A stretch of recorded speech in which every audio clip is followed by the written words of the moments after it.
Good morning. తెలంగాణలో గత ప్రభుత్వంలో జరిగిన పనులను సంపూర్ణంగా ఎక్స్రే తీసి చర్చిద్దామన్నారు సీఎం రేవంత్ రెడ్డి. గత ప్రభుత్వంలోని అన్ని తప్పిదాలను, ఆర్థిక నేరాలను స్పీకర్ అనుమతితో సభలో ప్రవేశపెట్టే చర్చిస్తామన్నారు రేవంత్ రెడ్డి. ప్రతిపక్షాలకు తెలంగాణ అభివృద్ధిపై ఆలోచన ఉండి సలహాలిస్తే స్వీకరించడానికి సిద్ధంగా ఉన్నామన్నారు సీఎం రేవంత్ రెడ్డి.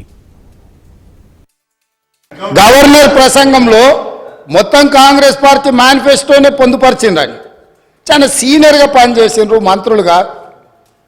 గవర్నర్ గారి ప్రసంగము పార్టీ యొక్క ఎన్నికల మేనిఫెస్టోను మంత్రివర్గంలో చర్చించి మా ప్రభుత్వం యొక్క భవిష్యత్ కార్యాచరణను మంత్రివర్గం ఆమోదం చేసిన తర్వాతనే గవర్నర్ గారు ప్రసంగిస్తారు.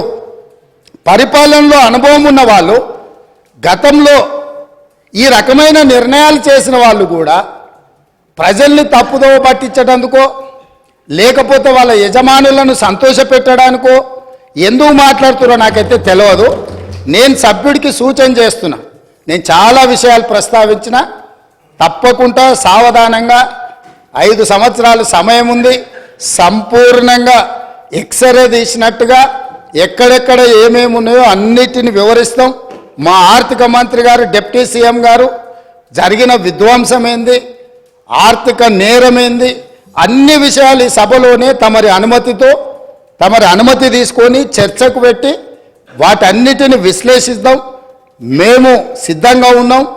సంవయనం పాటించి ఈరోజు గవర్నర్ గారి ప్రసంగానికి సంబంధించిన మీకు మనసు ఉంటే, తెలంగాణ అభివృద్ధి చేసుకోవాలన్న ఆలోచన ఉంటే అభినందిస్తూ మీరు ముందుకు రండి.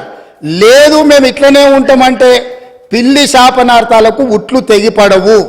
ఈ శాపనార్థాలు పెడుతూనే ఉంటారు జీవితకాలం. కాబట్టి దయచేసి ప్రతిపక్షానికి నేను సూచన చేస్తున్నా, మేం పాలకపక్షంగా మా విజన్ డాక్యుమెంట్ని సభలో పెడుతున్నాం.